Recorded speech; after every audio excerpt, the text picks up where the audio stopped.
এর আগের পর্বে আমরা দেখেছিলাম ফ্রেঙ্কে এক ঝলক দেখার পরে কীভাবে মজিওর ভিতরে লুকিয়ে থাকা অচেনা শক্তি জেগে ওঠে। সেই শক্তি ধীরে ধীরে তাকে টেনে নিয়ে যায় ডিমনিক পাওয়ারের অন্ধকার জগতে।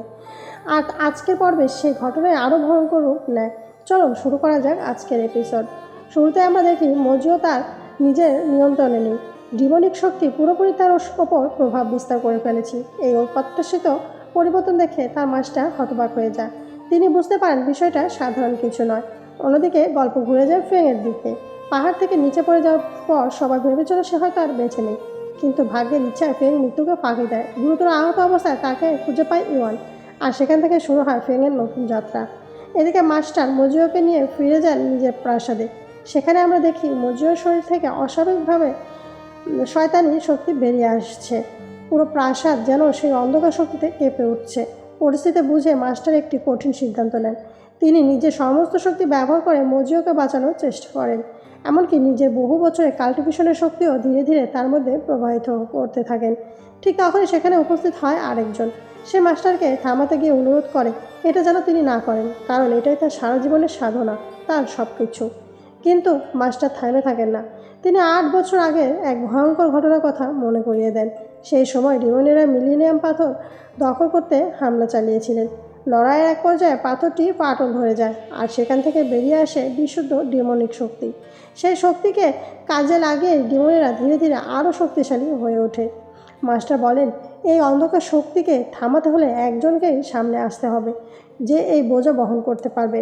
এই কথা বলে তিনি নিজের সমস্ত শক্তি নিঃশেষে মজিওর ভেতর সঞ্চারিত করে দেন, ভবিষ্যতে এক ভয়ঙ্কর যুদ্ধের জন্য তাকে প্রস্তুত করার আশায়। সব শক্তি ট্রান্সফার শেষ করে মাস্টার শান্ত গলায় বলেন আমার সময় এমনিতেও শেষের পথে, কিন্তু এই ছেলেটার শক্তি যেন নিয়ন্ত্রণের বাইরে না যায়, আর ভবিষ্যতে যেন সে ধ্বংসের কারণ না হয়।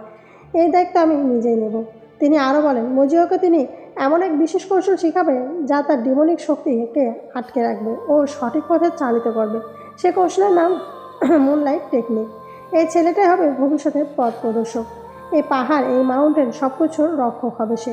এমনকি একদিন মিলিনিয়াম পাথরেরও দায়িত্ব তার হাতেই থাকবে। এ কথা বলে মাস্টার মজিওকে একের পর এক গোপন টেকনিক শেখাতে শুরু করেন। দিন যায়, মাস যায়, মজিও প্রতিদিন ঠিক মাস্টারের নির্দেশ অনুযায়ী মুনলাইট টেকনিক অনুসরণ করতে থাকে। বাইরে থেকে যে সে যতই শক্ত হোক, ভেতরে সে এখনও ফ্রেংকে ভুলতে পারেনি। আজও সে ফ্রেংকে দেওয়া সেই ছোট্ট পাখির বাচ্চাটিকে বুকে নিয়ে ঘুমায়। দীর্ঘ সাধনার পর একদিন মজিও পুরোপুরি মুনলাইট টেকনিক আয়ত্ত করে ফেলে।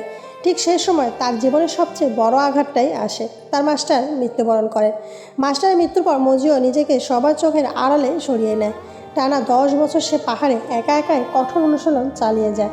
10 বছর পেরিয়ে গেলে গল্প আবার নতুন মোড় নেয়। আমরা দেখি সে ব্যক্তিকে যাকে মাস্টার সব সত্য জানিয়ে গিয়েছিলেন। এক বিশেষ বার্তার মাধ্যমে সে জানতে পারে অবশেষে সেই দিন এসে গেছে। আজ 4টি সেক্টরের নতুন হেড নির্বাচন করা হবে, অর্থাৎ আজই মজিওকে সবার সামনে আনা হবে। খবর পৌঁছে যায় 4 সেক্টরের সব চিফ মাস্টারের কাছে। নির্ধারিত দিনে পাহাড়ে জড়ো হয় সব সেক্টরের মাস্টার আর তাদের শিষ্যরা। এই ভিড়ের মাঝে আমরা দেখি এক দুষ্টু স্বভাবের ছেলেকে। সে পোকামাকড় তাড়া করে বেড়াচ্ছিল, কিন্তু তার বান্ধবী তাকে থামাতে গেলে সে রেগে যায়। ছোট্ট এই দৃশ্যে ভবিষ্যতে অনেক কিছু ইঙ্গিত দিয়ে যায়। এরপর হঠাৎ করে পরিবেশ ভারী হয়ে ওঠে। সামনে এসে দাঁড়ায় একজন মাস্টার, হাতে বিশাল এক তরোয়ার। এই তরোয়ার সাধারণ নয়, এটা তাদের আগের জ্ঞান মাস্টারের অস্ত্র, মুনলাইট ব্লেড। তিনি তরোয়ারটি শূন্যে ছুঁড়ে দেয়, কারণ এই ব্লেড নিজেই তার যোগ্য মাস্টারকে বেছে নেবে। সঙ্গে সঙ্গে সেখানে উপস্থিত সবার তরোয়ার কেঁপে ওঠে, বাতাস থমকে যায়। ঠিক তখনই ঘটে সে মুহূর্তে এক রাজকীয় এন্ট্রির মাধ্যমে হাজির হয়ে যায় মজিও। তার উপস্থিতি পরিস্থিতি বদলে দেয়। আলোচনার মাঝখানে দিয়ে সে সামনে এগিয়ে আসে, আর সবার মুহূর্তে বিমোহিত হয়ে যায়। মজিও মুনলাইট ব্লেড হাতে নেয়, তারপর সেক্ট মাস্টারের সামনে গিয়ে সম্মান জানায়। উপস্থিত চিফদের মধ্যে কেউ খুশি হয়, আবার কেউ অসন্তুষ্ট হয়। এরপর ঘোষণা আসে আজ থেকে মজিও হবে আমাদের সবার নেতা। সেই মাউন্টেনের একজন ভবিষ্যৎ রাজা, আমাদের পরবর্তী গ্র্যান্ড মাস্টার। সব আনুষ্ঠানিকতা শেষ হলে মজিওকে তার নতুন আবাসে নিয়ে যাওয়া হয়। তার জন্য তৈরি করা হয়েছে একটি সুন্দর প্রাসাদ। সেখানে তার সঙ্গে দেখা করতে আসে তার পুরনো বন্ধু, যার সঙ্গে ছোটোবেলায় একসঙ্গে পড়াশোনা করতেছে। বন্ধু হেসে বলে দেখছি ছোট ছেলেটা এখন পুরো হিরো, সেক্সট মাস্টার হয়ে গিয়েছে। মজিও তো মুচকি হেসে জবাব দেয় সেটা ঠিক আছে, কিন্তু আমার মতো হ্যান্ডসাম তো তুমি কোনোদিনই হতে পারবে না। তাদের এসব কথার মাঝে সেখানে এসে হাজির হয় জিন। সে ছিল এখানকার এক প্রভাবশালী চিফের মেয়ে। জিঙে আসতেই মজিওর সঙ্গে কথা বলার চেষ্টা করে, কিন্তু মজিওর বন্ধুটা বরাবরই মতোই সেটা ভালোভাবে নেয় না। কথা কাটাকাটির এক পর্যায়ে আবারও দুজনের মধ্যে ঝগড়া শুরু হয়ে যায়। এই পরিস্থিতি দেখে মজিও আর কিছু বলে না, চুপচাপ নিজের ঘরের ভিতর সে চলে যায়। ঠিক তখনই গল্প অন্যদিকে মন নেয়। পাহাড়ের নিচে গ্রামে হঠাৎ করে এক ভয়ঙ্কর স্নো ডেমন হামলা চালায়। মুহূর্তের মধ্যে গ্রামের চারপাশে সব জমি জমা বরফে ঢেকে যায়। ফসল, মাঠ সব কিছু একেবারে জমে বরফ হয়ে যায়। এই খবর যখন সেক্টর এক চিফ মাস্টারের কানে পৌঁছায়, তখন 4 সেক্টরের চিফের একসাথে বসে আলোচনা করে। দীর্ঘ কথাবার্তার পর তারা সিদ্ধান্ত নেয় এই মিশনে মজিওকে পাঠানো হবে। মজিও সেখানে পৌঁছে দেখে পুরো এলাকা যেন বরফের রাজ্য, চারিদিকে শুধু সাদা আর সাদা। সে বরফে ঢাকা পাহাড়ের দিকে এগিয়ে যায়। সেখানে তার মুখোমুখি হয় স্নো ডেমন। ভয়ঙ্কর লড়াইয়ের পর শেষ পর্যায়ে মজিও তার শক্তি আর কৌশল দিয়ে স্নো ডেমনকে পরাজিত করে। মিশন শেষ করে ফেরার পর গ্রামের রাস্তা দিয়ে হাঁটার সময় গ্রামবাসীরা তার সামনে এসে পড়ে। তারা কাঁদতে কাঁদতে অনুরোধ করে যেন সে তাদের জমির বরফগুলো গলিয়ে দেয়, না হলে তারা সব কিছুই হারাবে, একেবারে নিঃস্ব হয়ে যাবে। মজিও তাদের অনুরোধ ফিরিয়ে দেয় না। নিজের শক্তি ব্যবহার করে সে বিশাল বিশাল জমির উপর জমে থাকা বরফ গলাতে শুরু করে। একে একে সব বরফ গলে যায়, জমিগুলো আবার ব্যবহারযোগ্য হয়ে ওঠে। কিন্তু এই কাজ করতে গিয়ে মজিও নিজে চরমভাবে দুর্বল হয়ে পড়ে। শরীর আর শক্তি দুটোই একেবারে নিঃশেষ। শেষ পর্যায়ে সে পাশের এক বরফের পাহাড়ে গিয়ে নিজেই অচেতন হয়ে পড়ে। ঠিক তখনই কেউ একজন তাকে সেখানে পড়ে থাকতে দেখে। সে ব্যক্তি মজিওকে টেনে নিয়ে যায় নিজের গুহার ভেতরে। এই মানুষটার কেউ নয়, নিহু। তবে এখানে তার পরিচয় একটু ভিন্ন। সামনে গিয়ে আমরা তার আসল পরিচয় জানতে পারবো। গুহার ভেতরে নিহু অনেক চেষ্টা করে মজিওকে জাগানোর, নানাভাবে তাকে সুস্থ করার চেষ্টা চালায়, কিন্তু অনেক সময় পেরিয়ে গেলেও মজিওর জ্ঞান তখনও ফিরে আসে না। গুহার ভেতর তখন নিস্তবতা। সে মেয়েটি বুঝতে পারে এখন আর তার অপেক্ষা করে লাভ নেই, তাই সে তার পোষা শিয়ালটিকে সঙ্গে নিয়ে খাবার সংগ্রহে বেরিয়ে পড়ে। কিছুক্ষণ পর তারা বরফে ঢাকা জঙ্গলের ভেতর থেকে কয়েকটা ছোট ছোট বেরি নিয়ে ফিরে আসে। গুহার ভেতরে বসে মেয়েটি আর তার শিয়াল একসঙ্গে খাবার ভাগ করে খেতে থাকে। শিয়ালটার নিষ্পাপ আর কিউট আচরণ দেখে দৃশ্যটা অদ্ভুতভাবে শান্ত লাগছিল। এই সময় হঠাৎ করে মজিওর জ্ঞান ফিরে আসে। সে সব কিছুই দেখতে পাচ্ছিল, বুঝতেও পারছিল, কিন্তু শরীর নড়াচড়া করতে পারছিল না। মুখ দিয়ে একটা কথাও বের হচ্ছিল না। নিজের এই অবস্থানে সে নিজেই ভীষণ অবাক হয়ে যায়।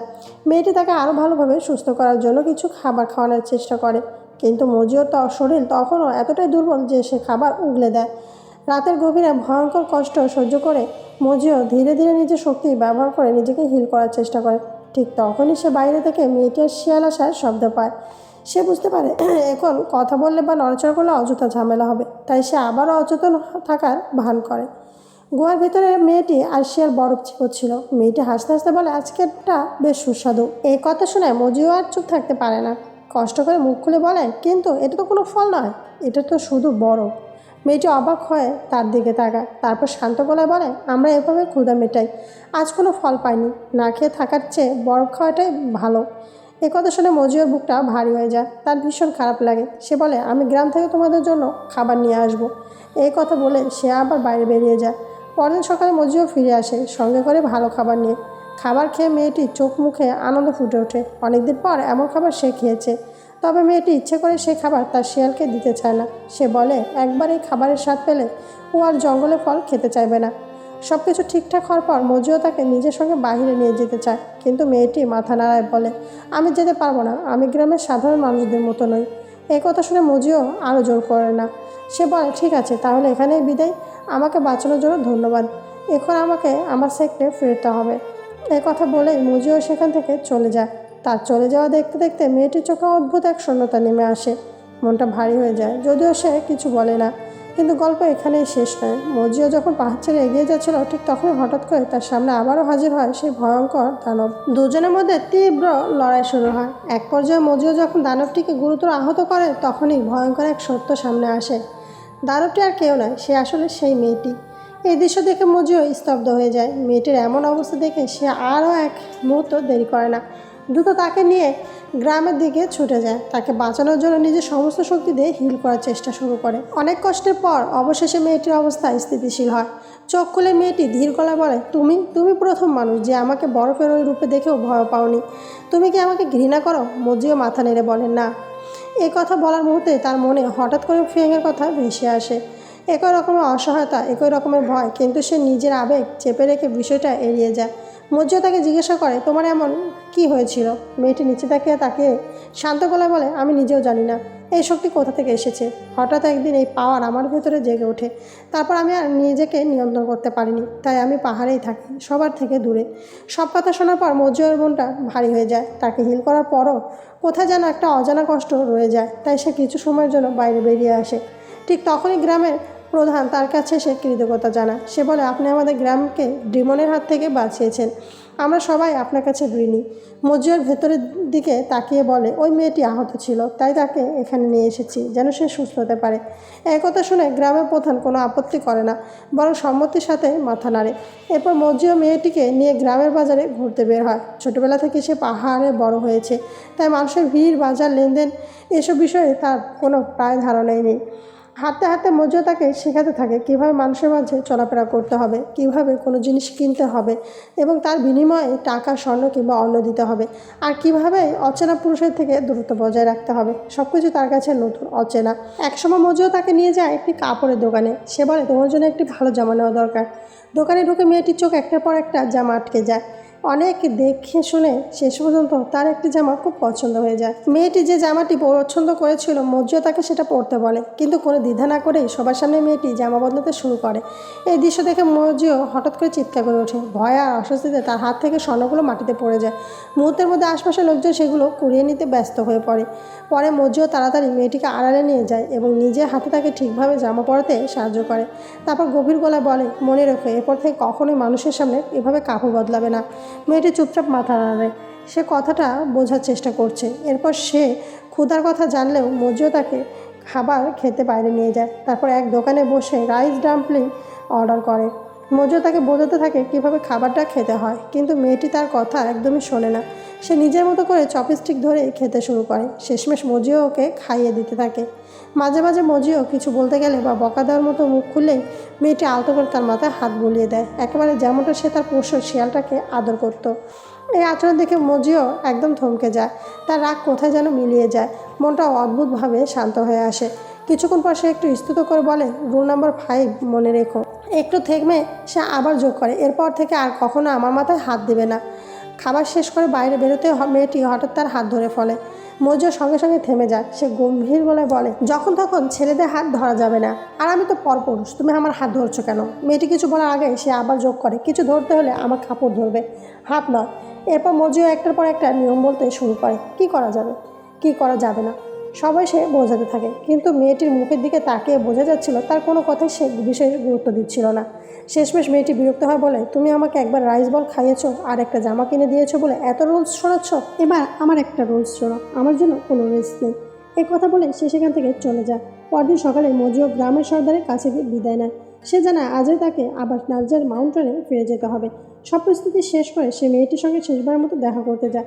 দেখা করতে মেয়েটি হঠাৎ ভিন্ন আচরণ শুরু করে। সে একটু লাজুক ভঙ্গিতে জিজ্ঞাসা করে, আমাকে সুন্দর লাগছে? এই প্রশ্ন মজ্জিও একেবারে অবাক হয়ে যায়।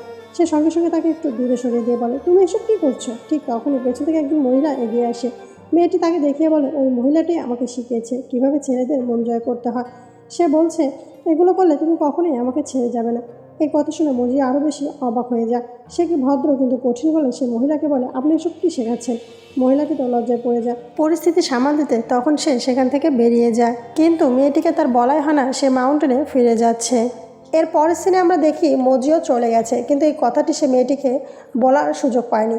যখন সে বাড়ি ফেরে জানতে পারে মজিও তাকে রেখে চলে গেছে, তখন সে পুরোপুরি অস্থির হয়ে ওঠে। সে গ্রামবাসীদের বলতে থাকে সে এখনই তার কাছে যাবে, কিন্তু গ্রামের লোকজন তাকে যেতে দেয় না, বরং পরিস্থিতি হাতের বাইরে চলে যাবে ভেবে তারা তাকে আটকে ফেলে, এমনকি বেঁধেও রাখে। এতে মেয়েটির রাগ চরমে পৌঁছে যায়। সে চিৎকার করে বলে, আমাকে ছেড়ে দাও, না হলে আমি তোমাদের ক্ষতি করে ফেলবো। সে একবার নয়, দুইবার নয়, 3বার হুঁশিয়ারি দেয়, কিন্তু কেউই তার কথা শোনে না। এক পর্যায়ে সে পুরোপুরি নিজের নিয়ন্ত্রণ হারিয়ে ফেলে। মুহূর্তের মধ্যে সেই ঘরে থাকা সব মহিলারা বরফে পরিণত হয়ে যায়। চারদিকে আতঙ্ক আর চিৎকার ছড়িয়ে পড়ে। চিৎকারের শব্দ শুনে মজিও ছুটে আসে সেখানে। এসে দেখে গ্রামবাসীরা একজোট হয়ে সেই ঘরে আগুন দিতে যাচ্ছে। তারা জেনে গেছে মেয়েটি আসলে একজন ডিমন। গ্রামের চিপ কাঠর গলায় মজিওকে বলে, ওই বরফ ডিমনকে মেরে ফেলুন। মজিও সঙ্গে সঙ্গে প্রতিবাদ করে, ও কোনো অপরাধ করেনি, কিন্তু চিপ তার কথা শোনে না। সে বলে, আপনি একজন চিপ মাস্টার হয়ে একটা ডিমনকে নিজের কাছে রেখেছেন, এটা কত বড় লজ্জার কথা জানেন? হয় আপনি তাকে মারবেন, না হলে আমরা তাকে মারব। এক মুহূর্ত চুপ করে থেকে মজিও বলে, ঠিক আছে আমি মারছি। এই কথার মাঝে গ্রামবাসীরা ঘরে আগুন ধরিয়ে দেয়। মজিও ভেতরে ঢুকে মেয়েটিকে খুঁজতে থাকে, কিন্তু তাকে কোথাও পাওয়া যায় না, কারণ এর আগে এক দাসী তাকে গোপনে বের করে নিয়ে গেছে। সে তাকে বোঝায়, তুমি এখনই এখান থেকে পালাও, না হলে গ্রামের লোকজন তোমাকে মেরে ফেলবে। এ কথা বলে সে মেয়েটিকে পালিয়ে যেতে সাহায্য করে। তখন মজিও তাকে চুপ করতে বলে এবং বলে এ কথা যেন সে কাউকে না বলে। অন্যদিকে এই ঘটনা খবরের মাউন্টেনে মাস্টারদের কাছে পৌঁছে যায়। সব শুনে তারা তো ভীষণভাবে অবাক হয়ে যায়। পরিস্থিতি যে কতটা গুরুতর সেটা তারা বুঝতে পারে। এদিকে মেয়েটি পালিয়ে গিয়ে এক পরিত্যক্ত বাড়িতে আশ্রয় নেয়। বাড়িতে কেউ নেই। সকাল হয়ে যাওয়ায় তার ভীষণ ক্ষুধা লাগছিল, কিন্তু ঘরে কোনো খাবার ছিল না। মন খারাপ করে সে সিঁড়িতেই বসে পড়ে। ঠিক তখনই সেখানে হাজির হয়ে যায় মজিও, তার জন্য খাবার নিয়ে। মেয়েটি চুপচাপ খাবার খেতে শুরু করে, চোখের কোণে জমে থাকা কষ্ট আর না বলা দুঃখ নিয়ে। খাবার খেতে খেতে মেয়েটির চোখ দিয়ে অঝরে পানি পড়তে থাকে। তাকে কাঁদতে দেখে মজিওর মন আরও ভারী হয়ে যায়। কিছুক্ষণ নীরব থাকার পর সে পরিস্থিতি হালকা করার চেষ্টা করে। এরপর দুজন মিলে গরম পানি তৈরি করে। মজিও তাকে 1 কাপ গরম পানি দিয়ে হাতে দিয়ে বলে, এখন থেকে তুমি গরম পানি খাবে, এতে তোমার শরীরের ভেতরে ঠান্ডা শক্তিটা নিয়ন্ত্রণে থাকবে। ঠিক সেই মুহূর্তে মজিওর কাছে তার মাস্টারের পাঠানো একটি বার্তা পৌঁছে যায়। তাকে আবার চলে যেতে হবে, সময় খুব বেশি নেই। এই কারণে সে মেয়েটিকে লড়াইয়ের প্রাথমিক অনুশীলন শেখাতে শুরু করে। সে বোঝায়, তুমি এখনই থাকবে, যদি কখনো কেউ তোমার উপর আক্রমণ করে তাহলে এভাবে নিজেকে রক্ষা করবে। কিন্তু মেয়েটি একদমই শুনতে চায় না। সে জেদ ধরে বলে, আমি তোমার সাথে থাকবো। মজিও জানতো এটা সম্ভব না, তাই সে তাকে বোঝাতে চেষ্টা করে। কিন্তু মেয়েটি প্রশ্ন করে, কেন সম্ভব না, এত ভয় কেন পাও? এই কথাগুলো শুনে মজিওর ভেতর কেঁপে ওঠে। ঠিক এই একই কথা একসময় ফেং বলেছিল। স্মৃতিগুলো হঠাৎ করে একে একে মাথায় ভিড় করতে থাকে। সে আবারও যুক্তি দিয়ে বোঝানোর চেষ্টা করে, কিন্তু নিজের কথাতেই সে আটকে যায়। রাত নামলে মজিও ধ্যানে বসে। নিঃশব্দ অন্ধকারে সে নিজের ভেতরে আত্মাকে প্রশ্ন করে, আমার সাথে এসব কেন হচ্ছে? বহু বছর আগে আমি এসব ভুলে গিয়েছিলাম, তবুও কেন এগুলো আবার ফিরে আসছে? কিছুক্ষণ পর এক গভীর কণ্ঠস্বর তার ভেতর থেকে ভেসে আসে। তার অন্তরাত্মা শান্ত গলায় বলে, নিজেকে চেনার চেষ্টা করো, তাহলে সব প্রশ্নের উত্তর পাবে। আর যা ঘটেছে তা বুদ্ধিমত্তার সঙ্গে নিয়ন্ত্রণ করতে শেখো। এই কথাগুলো বলেই সে কণ্ঠস্বর মিলিয়ে যায়। মজিও চোখ খুলে নিঃশ্বাস নেয়। সে বুঝতে পারে এটা শুধু বাহিরের যুদ্ধ না, এটা তার নিজের ভেতরের লড়াইও। রাত গভীর হলে মজিও হঠাৎ খেয়াল মেয়েটি নিজের ঘরে নেই। অস্বস্তি নিয়ে সে তাকে খুঁজতে বের হয়। চারিদিকে নীরবতা, শুধু ঠান্ডা বাতাসের শব্দ। খুঁজতে খুঁজতে একসময় সে দেখতে পায় মেয়েটি একটু দূরে গোসল করছে। দৃশ্যটি দেখে মজিওর সঙ্গে সঙ্গে লজ্জা পেয়ে ফিরে যেতে চাইছিল। ঠিক তখনই হঠাৎ করে সে দেখতে পায় একটি সাপ ধীরে ধীরে মেয়েটির দিকে তীরে যাচ্ছে। 1 মুহূর্ত দেরি না করে মজিও ঝাঁপিয়ে পড়ে তাকে বাঁচায়। টান দিতে গিয়ে দুজনে ভারসাম্য হারিয়ে যায়। আর সেই মুহূর্তেই হঠাৎ করে তাদের ঠোঁট একে অপরের সাথে ছুঁয়ে যায়। মেয়েটি অবাক হয়ে ধীরে বলে, তোমার ঠোঁট অনেক নরম আর গরম। মজিও কিছু বলার আগেই তার চোখ পড়ে মেয়েটির কাঁধে। সেখানে একটি পরিচিত চিহ্ন, ঠিক একই চিহ্ন যেটা ফেংয়ের কাঁধেও ছিল। এক মুহূর্তে মজিওর ভেতরে সব সন্দেহ ভেঙে পড়ে। সে আর দেরি করে না, কাঁপা কাঁপা গলায় বলে, ফেং। মেয়েটি অবাক হয়ে তাকায়।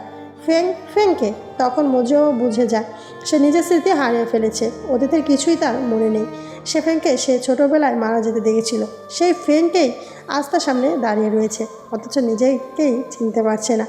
এই আবিষ্কারে মজিও ভেতরে ভেতরে ভঙ্গে পড়ে, কিন্তু বাইরে কিছু প্রকাশ করে না। সেই রাতে আবার তার মাস্টারের বার্তা আসে, তাকে অবিলম্বে সেক্টরে ফিরে যেতে হবে, আর দেরি করা যাবে না। পরের দিন সকালে মজিও ফেংকে সঙ্গে নিয়ে যায় সেই মাউন্টেনে, যেখানে প্রথমবার তাদের দেখা হয়েছিল। সেখানে দাঁড়িয়ে ফেং চারিপাশের দিক তাকিয়ে ধীরে ধীরে বলে, এই জায়গাটা আমার খুব চেনা চেনা লাগছে, মনে হচ্ছে আমি আগেও এখানে এসেছি। কিন্তু সে কিছুই মনে করতে পারে না। মজিও অবশ্য জানে কেন এই জায়গাটা তার কাছে পরিচিত। সে ফেংকে সেখানেই রেখে দেয়। তাকে বলে, আমি ফিরে আসা পর্যন্ত তুমি এখানেই অপেক্ষা করবে, আমার অনেক কাজ বাকি আছে, আর বাইরে গেলে মানুষেরা তোমার উপর আক্রমণ করতে পারে। এই জায়গাটা তোমার জন্য সবচেয়ে নিরাপদ। ফেং একটু চুপ করে থেকে বলে, আমি কি তোমাকে বিশ্বাস করতে পারি? মজিও গাঢ় দৃঢ় গলায় বলে, হ্যাঁ অবশ্যই, আমি ফিরে এসে তোমার জন্য অনেক রাইস ডাম্পলিং নিয়ে আসবো। কথা বলে সে সেখান থেকে চলে যায়। অন্যদিকে আমরা দেখতে পাই ইওয়ানকে। তার হাতে রয়েছে একটা রহস্যময় পাথর। সে পাথর দেখে সে আর তার সঙ্গীরা বুঝে যায় ফেংকে দূর থেকে নিয়ন্ত্রণ করা হচ্ছিল, আর এটা সবই ছিল তাদের আগেই সাজানো পরিকল্পনার অংশ। এদিকে মজিও ফিরে যায় নিজের প্রাসাদে। সেখানে পৌঁছাতে সবাই তাকে সম্মান জানায়, স্বাগতম জানায়। 4 সেক্টরের মাস্টাররা সেখানে উপস্থিত ছিল। ফেংয়ের পরিস্থিতি মোকাবেলা করার জন্য মজিও মাস্টার ভীষণ খুশি হয়ে ওঠে। সে তাকে পাশে ডেকে নিয়ে একটু রেগেও বলে, আমি শুনেছি গ্রামের লোকেরা বলেছে তুমি নাকি একটি ডেমন মেয়েকে সঙ্গে নিয়ে ঘুরছো। মজিও মাস্টারের দিকে তাকিয়ে ধীরে ধীরে সব ঘটনা খুলে বলে। মাস্টার ডেমন রাজা এখনও মারা যায়নি। সে দূর থেকে ওই মেয়েটিকে নিয়ন্ত্রণ করছে, তবে সেই মেয়েটি আসলে ডেমন নয়, সে শুধু একজন মানুষ। একথা শোনার পর মাস্টার কিছু না বলে মাথা নাড়ে। ঠিক আছে, আমি বুঝতে পারছি তোমার কাজের পেছনে অবশ্যই তোমার কোনো কারণ রয়েছে, তবে ভবিষ্যতে এমন অভিযোগ যেন আর কেউ না দেয়। একথা বলে সে চলে যায়। মজিও বাইরে বেরোতে তার দুজন বন্ধুর সঙ্গে কথা বলতে আসে, কিন্তু তারা দুজনের মধ্যে যেমনই সবসময় হয় ছোটোখাটো ঝগড়া শুরু হয়ে যায়। শেষমেশ মজিও হাসি মুখে ঝগড়া এড়ে রুমের দিকে চলে যায়। রুমে ঢুকতে দেখতে পায় তার তিনজন সার্ভেন্ট তার জন্য গভীরভাবে চিন্তিত ছিল। তিনি ধীরে ধীরে তাদেরকে সান্ত্বনা দেয়, চিন্তা করো না, সব ঠিক রয়েছে। এরপর সে তাদের মধ্যে একজনকে বলে, আমার জন্য রাইস বল নিয়ে আসো। এটি শুধু রান্নার অনুরোধ নয়, প্রতিদিন ফেংয়ের সঙ্গে রাইস বল খেয়ে খেয়ে এটা তার অভ্যাসের অংশ হয়ে গিয়েছে।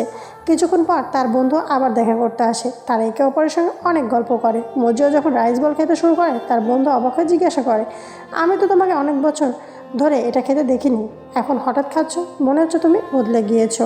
মজিও হেসে উত্তর দেয়, বদলাবো কেন? আমি কি বদলেছি? না, সব ঠিক আছে, তবে সময়ের সময় মানুষ নিজের অভ্যাসে নতুন কিছু শিখতে পারে, তাই না? ঠিক তখনই মজিওর চোখে পড়ে সেই ছোট ছোট পাখিগুলো, যেগুলো ফেংয়ের জন্য সে ছোটোবেলায় ধরে রেখেছিল। একদিন ফেংকে আমরা দেখি, সে তার তরলবাজি প্র্যাকটিস করছে, ঘাম ঝরছে, শরীর ক্লান্ত, কিন্তু মনে কোনো সতর্ক। ধীরে ধীরে সে অবসন্ন হয়ে যায়। ঠিক তখনই মজিও তার জন্য রাইস বল নিয়ে আসে, যা সে আগেই তৈরি করে রেখেছিল। সে দেখে ফেং ঘুমিয়ে গেছে। তখন তাকে বিছানায় নেওয়ার সময় একটি মুহূর্তের জন্য দুজনের মধ্যে কিস ঘুরতে যাচ্ছিল, কিন্তু সেটা হয় না। মজিও চুপচাপ সেই অনুভূতিটা সামনে রাখে, কারণ ফেং কিছুই খেয়াল করে না।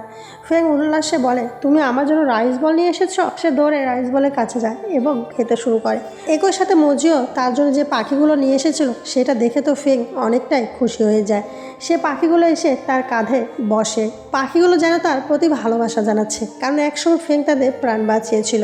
মজিও বুঝতে পারে পাখিগুলো হয়তো তাকে চিনতে পেরেছে। ফেংয়ের খুশি দেখে মজিও খুশি হয়ে যায়। সে তাকে একটি টোকেন বের করে দেয় এবং বলে, এই টোকেন দিয়ে তুমি আমাকে যখন খুশি তখন ডাকতে পারবে। তুমি যখনই বিপদে পড়বে শুধু এটা ব্যবহার করবে, আমি তোমার কাছে তখনই চলে আসব। ফ্রেম প্রথমে কয়েকবার অকারণে টোকেনটি ব্যবহার করে ডাকছিল, কিন্তু মজিও একটুও রাগ করে না, বরং সে আরও যত্ন নিয়ে ফ্রেংয়ের পাশে থাকে। রাত হয়ে গেল। সে ফ্রেংকে ঘুমাতে বলে এবং তার সেক্টরে ফিরে আসে। পরের দিন সকালে সব মাস্টার একত্রিত হয়ে একটি গুরুত্বপূর্ণ সভার জন্য সবাইকে ডেকে পাঠায়। মজিও আগে ভাগে প্রস্তুত হয়ে যায়। এই সময় তার বন্ধু লিঙ্ক এসে তাকে খুঁজতে থাকে। জানতে পারে মজিও কোথাও চলে গেছে। সেই সময় জিয়া ডাম্পলিং নিয়ে যাচ্ছিল। হঠাৎ দেখে তার বন্ধু তার পিছু পিছু চলে এসেছে। যেহেতু সে ইতিমধ্যে এখানে এসেছে, সে আর বিষয়টি লুকায় না এবং তাকে ভেতরে নিয়ে যায়। লিঙ্ক ফেংকে দেখে বলে, বাহ, ভালো দেখছো। ফেং তো অবাক হয়ে জিজ্ঞাসা করে, এটা কে? লিঙ্ক নিজেকে পরিচয় করে দেয়, একটা দীর্ঘ জটিল নাম দিয়ে। ফেং বিস্ময়ে মাথা নাড়ে, এত বড় নাম আমি জীবনেও শুনিনি। যাই হোক, তারা দুজনে এখন ভেতরে ঢোকে। ফেংকে দেখে মজিওর মনটা কিছুটা অস্থির হয়ে যায়, এমনকি তার গালে লাল হয়ে উঠেছিল। এই পরিবর্তন নজর করে তার বন্ধুর। সে জানতে চায় কী ব্যাপার চলছে, কেন এমন নার্ভাস দেখাচ্ছে। মজিও ধীরে ধীরে বলে, কোনো কিছুই নয়, কিন্তু তার মনের মধ্যে ঘুরপাক খাচ্ছিল গত রাত্রির ঘটনাগুলো। সেটা অনিশ্চিত মুহূর্ত, ফেংয়ের সঙ্গে থাকা সব কিছুই। এরপরে লিঙ্ক যখন জানতে পারে এই টোকেন তার মাস্টার তাকে দিয়েছে, তখন সে তো ভীষণ রেগে যায় আর বলে, এটা তো আমি তোমাকে দিয়েছিলাম, আমার দেওয়া উপহার তুমি কেন তাকে দিয়েছ? তখন ফেং বলে, আমি এটা ব্যবহার করলে তোমার সমস্যা কী? তখন সে বলে, সমস্যা নেই মানে? অবশ্যই সমস্যা আছে। আর এই মুহূর্তে আজকের এপিসোড শেষ হয়ে যায়। ভিউয়ার্স, আজকের এপিসোড কেমন লাগলো জানাতে ভুলবেন না। নেক্সট এপিসোডে আবার দেখা হবে। ঠিক ততক্ষণ পর্যন্ত সবাই ভালো থাকেন, সুস্থ থাকেন এবং মজা করেন। ধন্যবাদ।